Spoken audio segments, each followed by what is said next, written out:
Welcome to Book Chat Book Club. I am here tonight with A.L. Sowards. And did I pronounce your last name correctly? Yeah, Sowards. Mm-hmm. Okay, good. I've always kind of wondered if I was saying it wrong. No, that's funny. We have audiobook forms, and I make sure that my name is listed there so the audio narrator can pronounce it correctly because it's a tricky name to pronounce. So Yeah, I have a tricky name too, so I can understand that.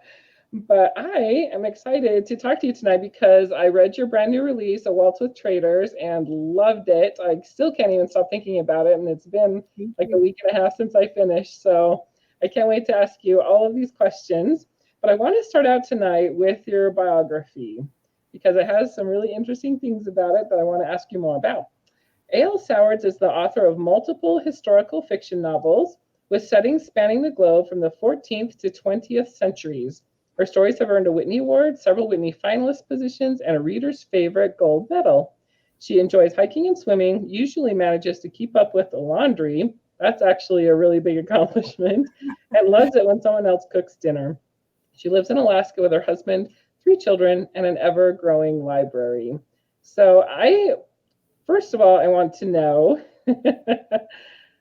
what is your favorite time period? Because you've written, like they said, from the 14th to the 20th centuries. Do you have a favorite time period?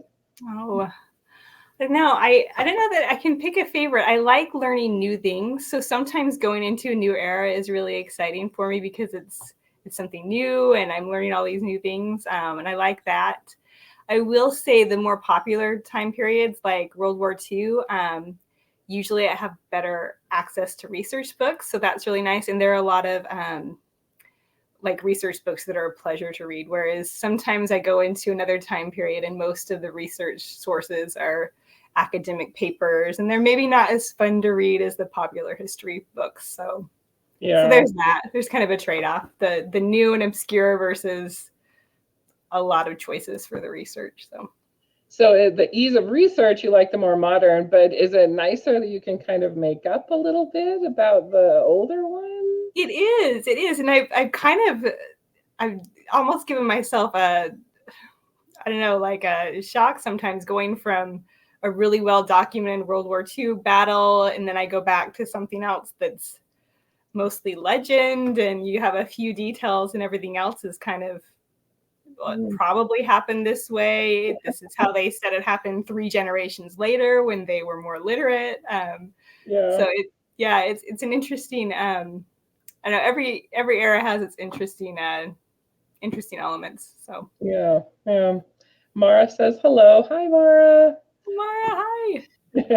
Love her. She's the best. Yeah. Okay. I switched so I can see comments now. So. Oh, good.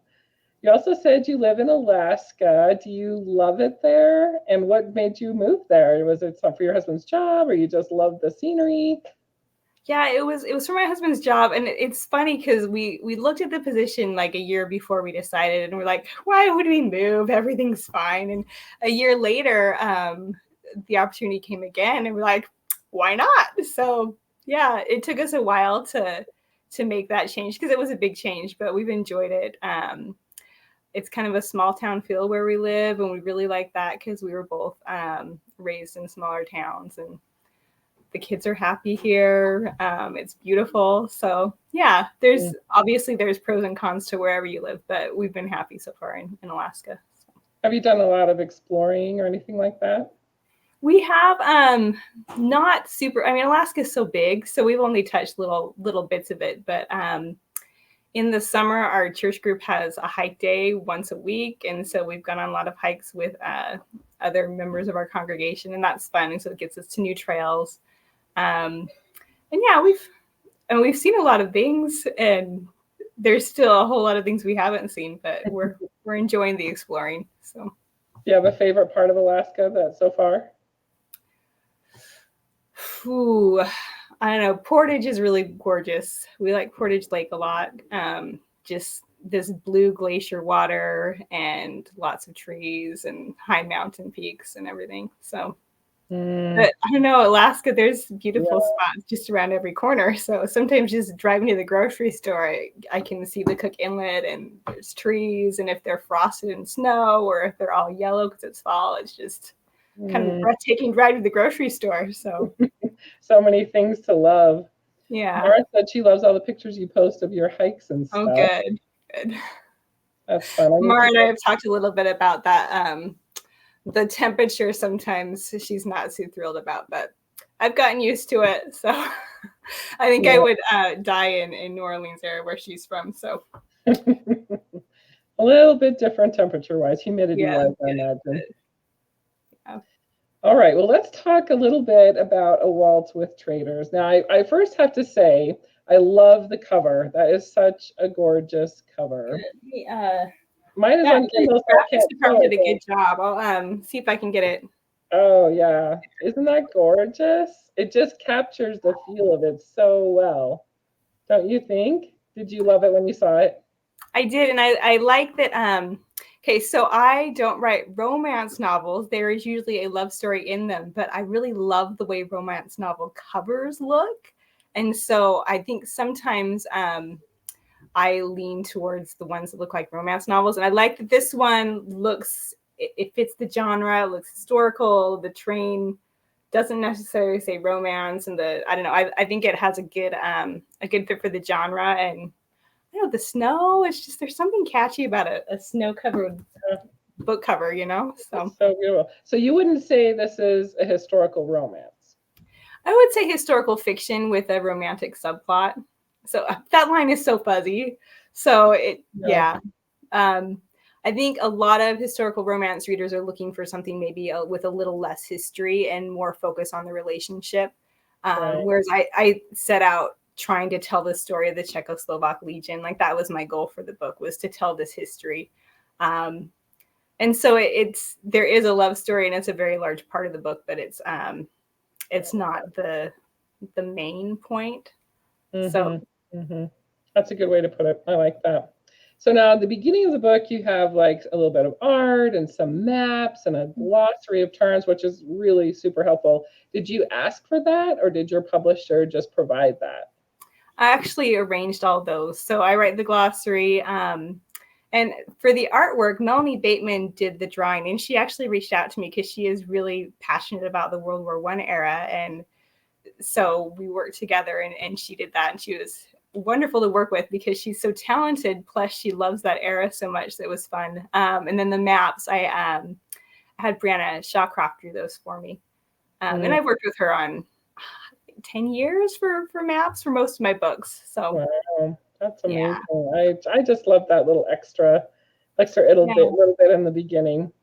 All I right, so think this book especially, you need the map. So it's yes, because you're all over the Trans-Siberian Railroad, and some of yeah, the cities aren't called what they like. The name changes make it even harder if you're not really familiar with not only Russian geography but also Russian history to know when the names change. So yeah, I think the map was needed for this book. So definitely.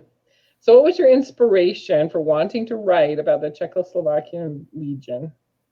well, I was working on another book. It was a World War I story. Actually, I grabbed it so I can show it. It's The Spider and the Sparrow. And I was watching a series of lectures just about the war in general, because I like to know, I do deep research into the elements of the story and the history that my characters are involved in, but I want to know what's going on everywhere else too.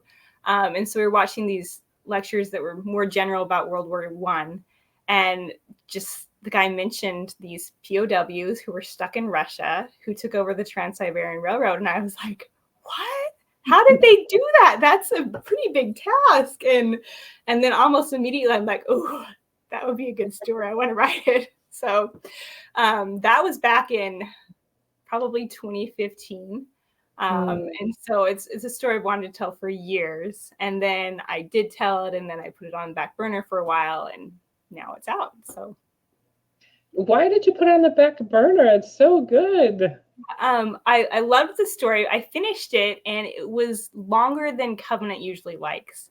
And Covenant, they've done all my books. And I was open to the idea of indie publishing, but everything I've heard about indie publishing says series are the best way to go if you're doing that. And at that time, I didn't see this being a series. And I just didn't want to cut the book down to where it would fit into the publishing parameters. So I tried a few other options. And nothing worked out because it's longer than most people want to, it's longer than agents are interested in. It's larger than most publishers are interested in when they don't have a relationship with me already. And so I finally talked to Covenant again and sent it in, and they accepted it. They didn't make me cut out 10,000 words or anything. And so, yeah, but I think the market needed to change a little bit. I needed to get more books out there and have kind of a broader fan base. And yeah, this book theoretically would have been my 2020 release in the spring, when I think everyone was really interested in books that took them out of the harsh reality of our world in spring 2020. And they wanted something a little happier and more escapist. So I think this is a better timing for the book this year than COVID spring. So. Well, a lot of your books deal with war and the ravages of war and consequences and suffering. I mean, what draws you to write that? I mean, you have so many under your belt and you do it so well. You walk this fine edge between, making it feel so real and yet still being a little bit of everything you're learning. You're, relating to these people, but it is a war book. Yeah, and I've asked myself that question: why am I so drawn to war instead of other things? And I don't know that I have a full answer. I do have a grandpa who was in the Navy during World War II, and I always looked up to him. My family was really interested in history growing up, and that's kind of what we tended to talk about, were the wars. And the more I study it, the more I feel like it's important to remember.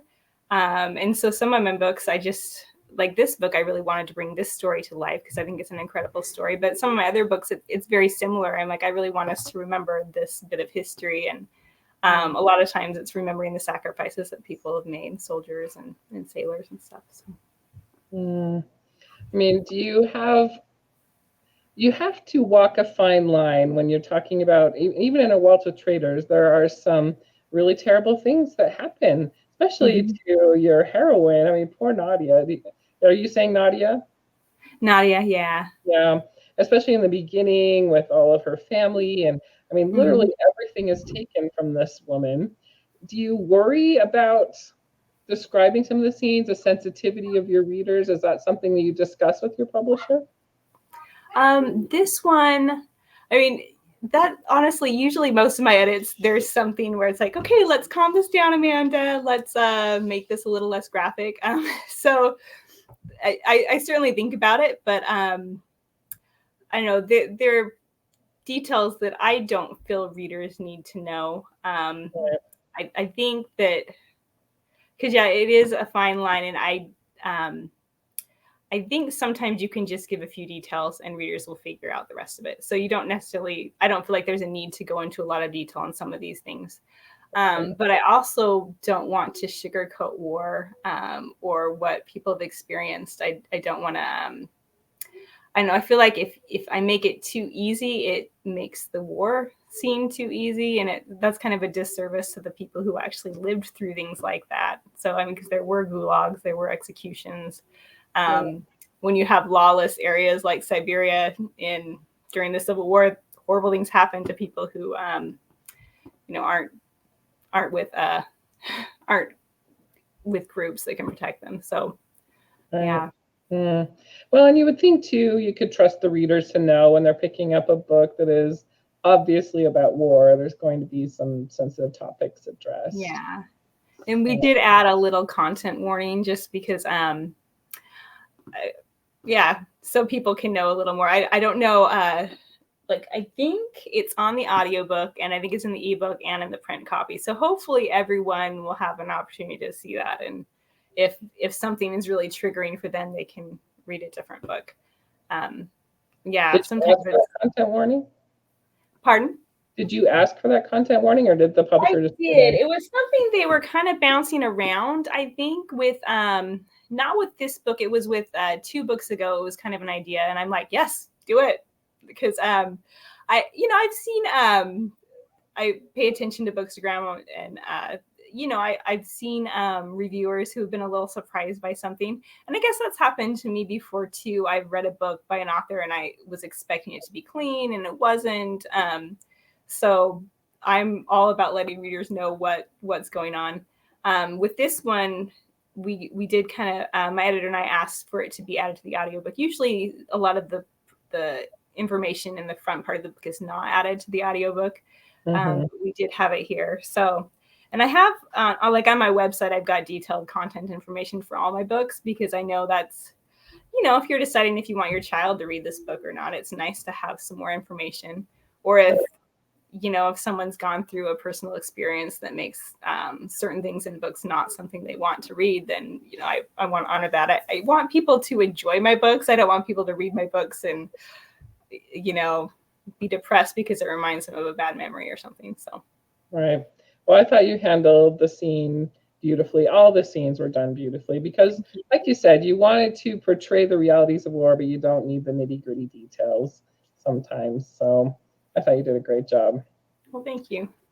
So I want to talk a little bit about Nadia because she is such a determined character. She literally loses everything, and you're wondering how this, noble woman is going to survive when she's got nothing. And I have to admit, I love the arranged marriage or fake marriage trope or whatever. Uh-huh.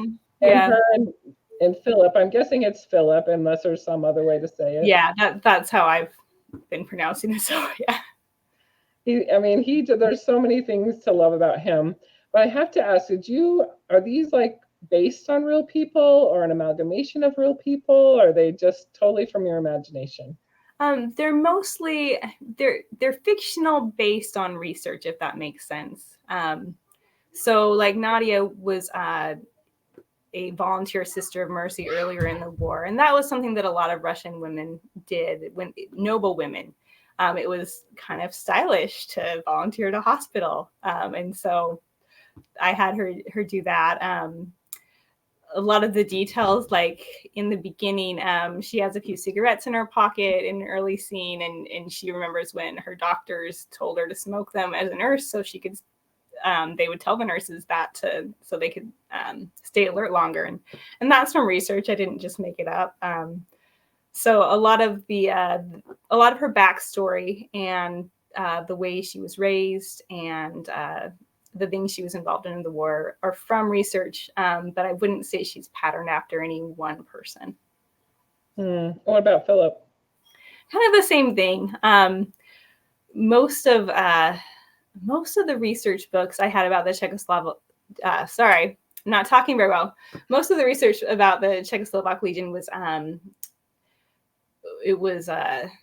secondary sources. There was only one primary source I could find that was in English about a person's experience. And so, that primary source, I'm sure Gustav Bevkar, I think was his name. I'm sure he's a little bit stronger of an influence on Philip than the secondary sources, but mostly he's an amalgamation. I wanted someone who had been part of the Druzina because that was a key point in the Czechs and Slovaks starting their move for freedom. And just the things he's gone through up to the point at the start of the book help make it easier to draw in more of that history. Oh, well, and it's such a deep human need, and it's so relatable to want that freedom. And so when Philip is, giving everything to this cause and trying to draw other people to it just makes him very relatable. And all of his interactions with Nadia as they're getting to know each other, and then the war is coming, and they're trying to find time to move their relationship along. And I don't know, it was just, you just really intertwined the war and the relationship in such a great way. You just want to root for these people, to find a happy ending after all they've been through. So without giving any spoilers away, really, do you have a favorite scene from that book, or can you even remember very much? Ooh, people have asked me that, and I don't know. I usually I love writing scenes where characters get their happily ever after, or when they kind of progress to a more committed point in their relationship. So some of those scenes were maybe my favorite to write. There are also some historically moving scenes that I was excited to write too. So especially with the Legion and their when they start making progress in different areas. So. Hmm. Did you find anything like weird or odd or strange in your research that you were thinking, wow, that's different? Well, the smoking, the nurses in these Russian hospitals being told to smoke so they could stay alert. I guess it wasn't too crazy, but it was a little bit like, oh, because you had like the czar's daughters were volunteering in the hospitals. It's just I guess a different time, a different thing. There was one thing I thought was pretty interesting. In around Lake Baikal, there was I don't remember what type of ship it was. The Bolsheviks had it. The Czechs took it over. Someone had installed a field gun on the deck, and the Bolsheviks apparently never tested it out. The Czechs took over the boat, assumed that the field gun worked, tried it out, and it like went through the deck. So I thought that was amusing. Take over a thrown together naval boat, and yeah, sometimes it doesn't work. So have you been to Russia or been to any of the places in the book? Nope, I have not. I just tried to do a lot of research for my locations. I think with this one, I went to the library and just the juvenile section, I took out a bunch of books about Ukraine and Russia just to kind of get a better feel for like plants, animals, and things like that. And then lots of research as I go. My husband did live in Russia for 2 years, serving a church mission. So he was helpful, especially when it came time for the audiobook, because I'm supposed to tell the audiobook narrator how to pronounce all these names and all these towns. And I don't know how to pronounce any of them. So that was super helpful. He came through big time with helping me figure out, okay, this is where the stress syllable is, and this is how the vowel is pronounced in this syllable. So did you like the audiobook, how it was done? For the most part, yes. Yeah. And I often don't listen to the audiobooks like the final. I guess audiobooks have been how they're done has changed over the years. So this one I actually was able to listen to before it came out. And I could point out a few things that needed to be changed. So that was nice. I like being able to, I don't know, it's like a proof listen. Yeah. And I mean, the audiobook narrator does a great job. He's, you have 100,000 words. This one's like 120, but you can get 99.9% of it right, and that's still, a few errors to fix. So, and it is just a few. So, just a few. So I have to ask you, you've got a ton of great reviews on this book. Do you read your reviews as an author, or do you not read your reviews? I read almost all of them. So I don't know if that's healthy or not, but I do. So I know as the book has been, when a book has been out more, I'm less likely to read them. But when they're new, I am eager to find out what readers think and what's working and stuff. So that's me too. So tell me more about your writing process. Do you have like a beta group, a critique group? Are you just like a loner? What's your writing process? Probably more of a loner, but I have some great people who are beta readers once I have the manuscript finished. And I had a critique group. We would meet a couple times a month for several years, but then it kind of fell apart and we didn't ever get it up again. But also, I think our needs had changed. It was nice to have someone look at each chapter at a time for a while, but then when you start writing faster, sometimes it's, I don't know, it's harder to do the weekly groups or the bi-weekly groups because like, I'm 50 pages ahead now. And yeah. But yeah, usually if you want like the step-by-step process, that. Well, okay, tell me, so you get an idea in your head. Mm-hmm. Do you outline it, or you just sit down and write it? How does it work for you? You usually have bullet points, like maybe a page and a half of where the main plot points are going to go and things that I want to have happen. Yeah. And so usually I have to do a little bit of research into the general area before I can even get that. And then I keep doing research as I go. So I get like a first draft, and then I make sure once the first draft is down, I make sure the plot and the character arcs are kind of where I want them to be. I do a round where I go through and I make sure that all the history is, I double check all the history that a lot of times when I'm writing, I'll put something in brackets, like I still need to research this. So I do a round where I make sure all the history is taken care of, and I go through my notes and try to add as much history back in as needed. And then I go through and do like, I read through each scene 3 times in a row, which is kind of boring. But it also helps me pick out things that are not very clear, or points where I'm repeating myself. So especially when I'm trying to make a manuscript shorter, it's really useful to do that. And yeah. Does it hurt just a little bit to have to cut words? Sometimes, yeah. Especially and it's funny because my second book that I turned in, I had to cut a bunch of words, and I think the book would have been better a little bit longer, but I feel like I was forced to be a stronger writer because of that. So I'm glad it happened, because I learned how to say things more succinctly and focus on the most important things. And with that book, I think I had a hard time cutting out any of the plot. And so maybe I cut out more about the characters than I would have been ideal. But it is what it is. Right? So. Do you ever think you would release like deleted scenes or deleted words to like your newsletter subscribers or something? I guess I could. I'm trying to think if I had any really big deleted scenes in this, because I usually do have like a cut folder, because there have been times where I've cut something and then I'm like, oh, wait, I do want that. So I always save the big chunks that I cut in a different file folder so I can pull it if I need to. Usually I don't need them, but every once in a while I do. I do have a few deleted scenes from older books on my website. So maybe go check that out. Yeah. So that's, for readers who've just read the book and loved it, sometimes it's fun to go read a deleted scene. So yeah, just get that little extra, a little more of what your vision was for the book that made you cut. Yeah. How long does it take you to write a book, because of with the research involved and everything else? How long does that take? It depends on the book. I think this one was a little over a year. So at that point, like a book a year was kind of the goal. I think this one took a little bit extra time because there was so much research involved.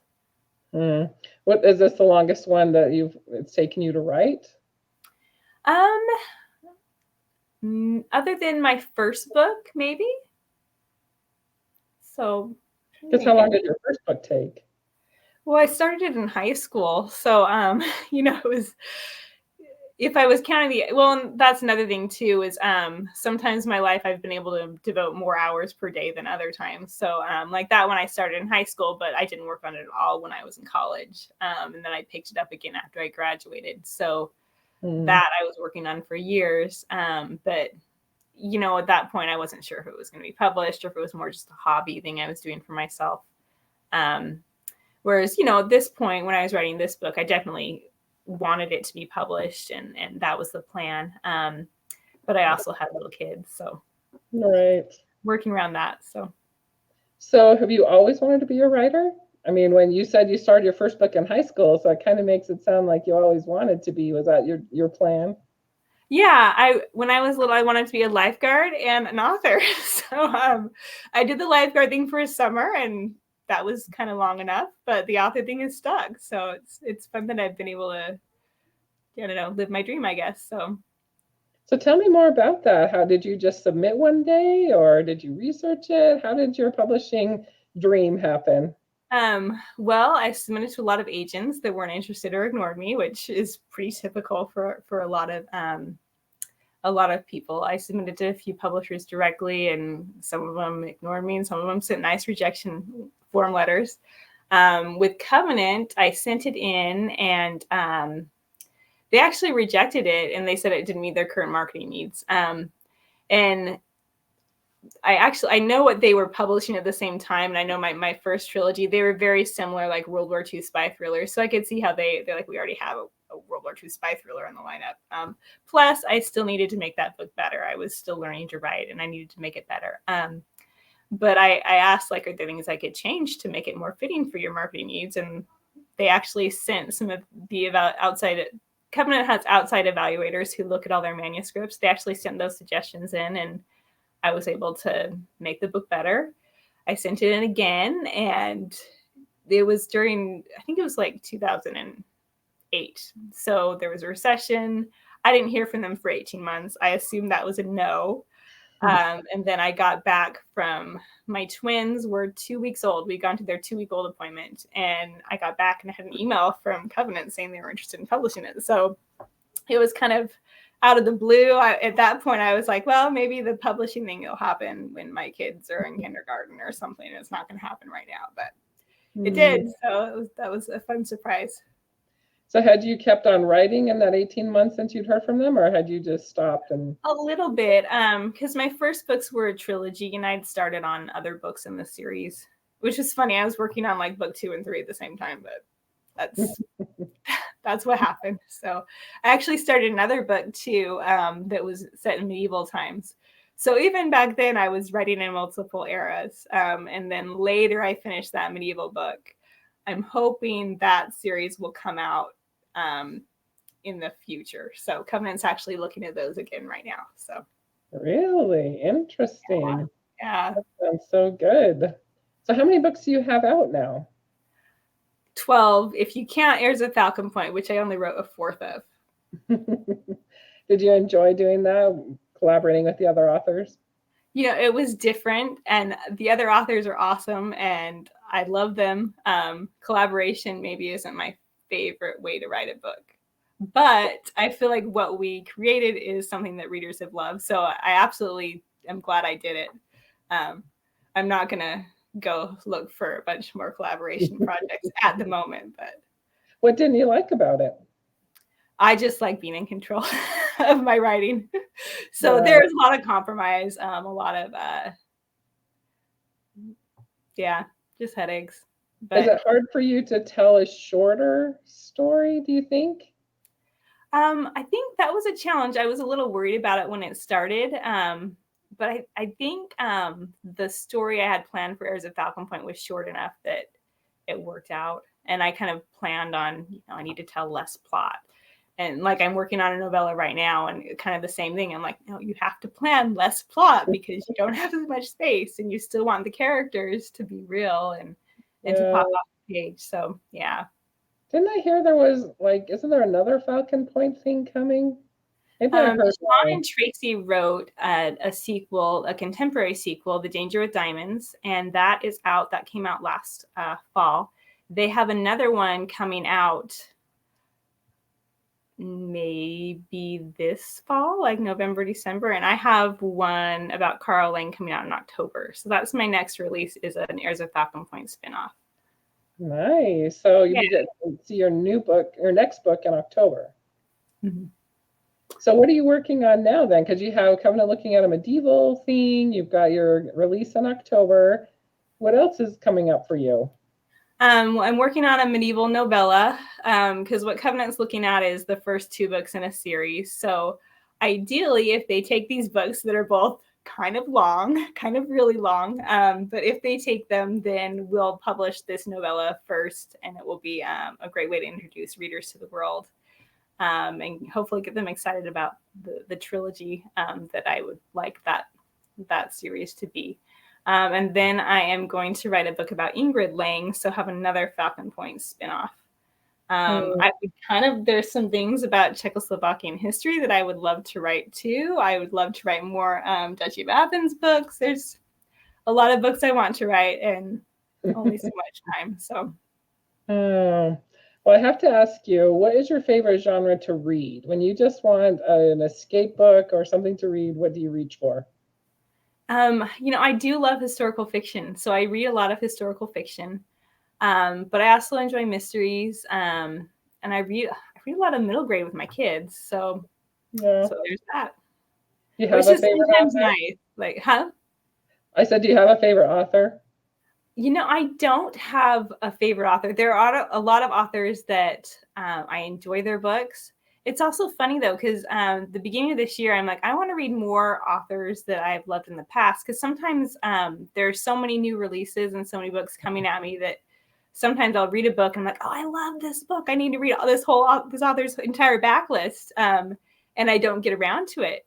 And so I'm like, I'm going to go read backlist books, authors I loved, and I read like 3 in a row, and I'm like, I liked this book, but I didn't love it as much as I loved the other one. So I don't know, maybe I just need the new, like an author I haven't read before or something. I don't know. I'm gonna keep trying with some other authors. There are a lot of books where there are elements that I absolutely love, and so I definitely admire those authors that can create a character that I love, or just immerse me in history, or have me guessing about a mystery. So. Do you ever find some historical fictions I've read, it's the balance isn't quite right and it kind of feels like you're being preached to, or the history is more of a history lesson is what I'm trying to say. Do you find that you have to watch that balance? You said when you edit you go through scenes 3 times. Is that something that you're looking for, to make sure there's a good balance between the history and making it still fiction? Yeah, because I mean, so I read a lot of nonfiction, and so my thoughts are, if you want to know the history, like there's lots of nonfiction books. But if you're reading historical fiction, at least when I pick up historical fiction, I want the story and I want the accurate history, but I want the story to come first. So when I'm editing, that's what I try to do. I try to make the story come first. So there are definitely times where I'm like, okay, I need to cut this down because this is too much historical information dumping. I need to figure out a better way to put it into the story. Because sometimes there's a lot of history and sometimes it's necessary to understand what's going on, but I try to find ways to add it in so it's not like, and by the way, you need to know this, and this, and now we can go get on with the story. I want it to be part of the story, not a cut in the action. So I'm sure though sometimes you're like, I really want to put this in, it's so cool and I want people to know this, and so you work it in somehow, I'd imagine. There's a lot of things I've put in that I had to be creative about it, but hopefully it worked. So Well, I just love when a historical fiction makes you want to learn more about the actual event, because I had never heard of the Czechoslovak Legion, or really I hadn't known much about the Czechoslovakian struggle for freedom. So it was just nice to have that, like, oh, this is cool, this is awesome, that the whole railway thing. It was just an amazing book. I loved all of it. It stuck with me, and I think readers, I mean, if you are a historical fiction fan, this is a must read for sure. Oh, thank you. I have one last question for you. What book is on your nightstand right now? What are you reading right now? Oh, right now I am reading reading several books. I'm listening to The Emotional Craft of Fiction, and I just finished A Bridge Too Far audiobook. That's the second time I've read it. I read it the first time and then I listened to it. I started Under the Cover of Mercy by Rebecca Conley, and I'm also reading The Watchmaker's Daughter by Larry Loftus is his name. It's nonfiction. It's actually the story of Corrie ten Boom.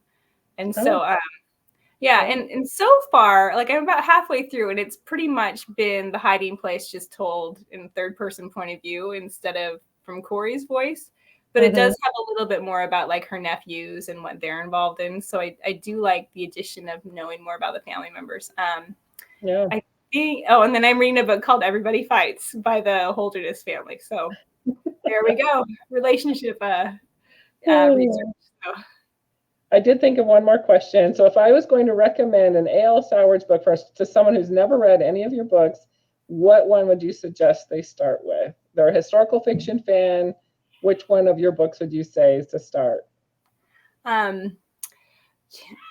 So usually if people ask me that book, I ask them a few more questions to know a little bit more about what time period they're most interested in. Because if they're more interested in like medieval times, I'm like, oh, we'll start with A Sword and Shadow. If they like World War I, World War II, I'll be like, oh, A Waltz with Traitors might be a good option. Or Before the Fortress Falls, if they're kind of somewhere in the middle. So usually I like to think I'm growing with each book I write. So my thoughts are my most recent book, that's the beginning of a series. So A Waltz with Traitors is a great option. Before the Fortress Falls came out last year. It's about the Siege of Vienna. That's a good option too. So awesome. Now, is your website alsowards.com? it is.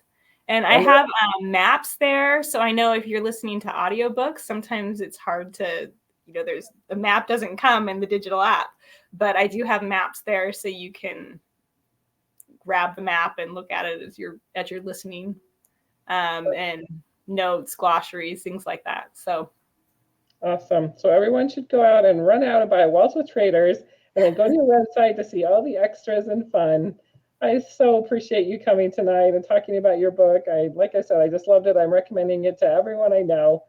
So it's a great. Thanks so much for having me, and I'm so glad you love the book. So Oh, well, thanks again for joining us, and we will see you next month at Book Chat Book Club.